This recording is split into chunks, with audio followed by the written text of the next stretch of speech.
Hello friends, आज हम इस वीडियो में सीपीसी के कुछ इंपॉर्टेंट टॉपिक को डिस्कस करेंगे जो कि हमारे पार्टी से रिलेटेड होते हैं। सबसे पहले हम देखते हैं joinder of parties. Joinder of parties में क्या होता है कि numbers of parties can sue against defendant, यानी कि जब वो हमारे प्लेंटिफ होते हैं उनकी जो संख्या होती है वो एक से अधिक होती है, वहां पर हमारा जो डिफेंडेंट होता है वो एक होता है। तो नंबर्स ऑफ पार्टीज यानी कि जो हमारे प्लेंटिफ है उनकी संख्या एक से ज्यादा है। कई बार फैक्ट्री वगैरह में ऐसा देखा जाता है कि जो वर्कर्स होते हैं उनकी संख्या ज्यादा होती है और वो अपने फैक्ट्री के मालिक के अगेंस्ट सूट फाइल कर देते हैं। वहां पर डिफेंडेंट एक होता है, बट हमारे जो प्लेंटिफ है, वर्कर है, उनकी संख्या कई सारी होती है। तो वहां पे क्या बोला जाता है? जोइंडर ऑफ पार्टीज। नेक्स्ट है हमारा जोइंडर ऑफ डिफेंडेंट।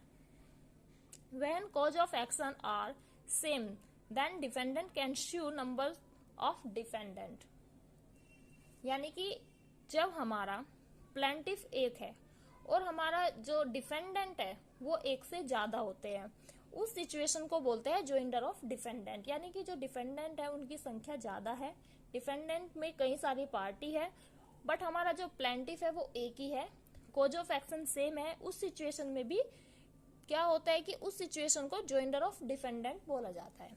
नेक्स्ट है हमारा नॉन जोइंडर, यानी कि necessary party not add in suit.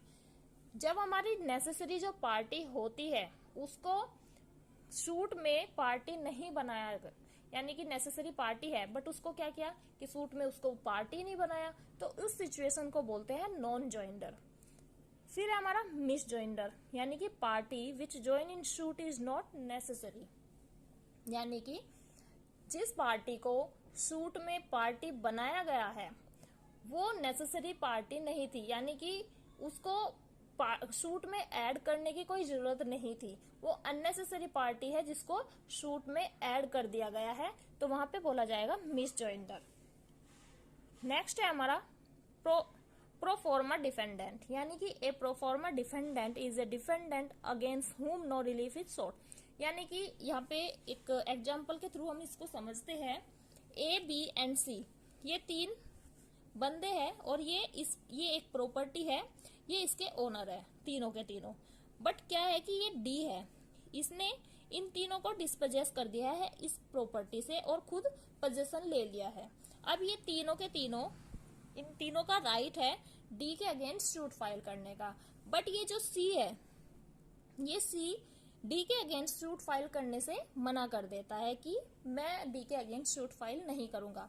तो इस सिचुएशन में क्या होता है कि ए एंड बी ये दोनों के दोनों मिलकर के सी को क्या कर लेते हैं, ये प्रोफॉर्मा डिफेंडेंट बना लेते हैं।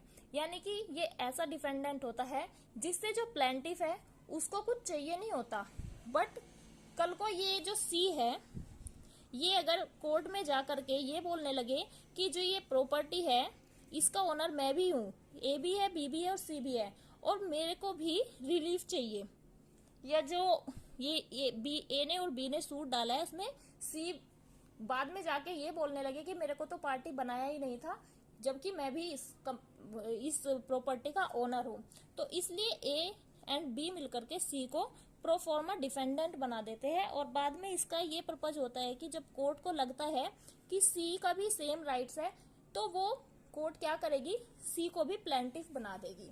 तो ये प्रोफॉर्मा डिफेंडेंट इसलिए बनाया जाता है, इसमें जो प्लेंटिफ है वो प्रोफॉर्मा डिफेंडेंट से कुछ मांगता नहीं है, बट उसमें क्या होता है कि इसमें ये देखा जाता है कि जो बाद में है ये सी कोई प्रॉब्लम क्रिएट ना कर दे, और ये ए और बी के द्वारा जो केस फाइल किया गया है और उसका जो डिसीजन आएगा उसमें फिर बाद में ये ना बोले कि मेरे को तो पार्टी बनाया ही नहीं था। इसलिए ए एंड बी दोनों प्लेंटिफ मिलकर के सी को प्रोफॉर्मा डिफेंडेंट बना देंगे। तो ये थे हमारे कुछ इंपॉर्टेंट टॉपिक।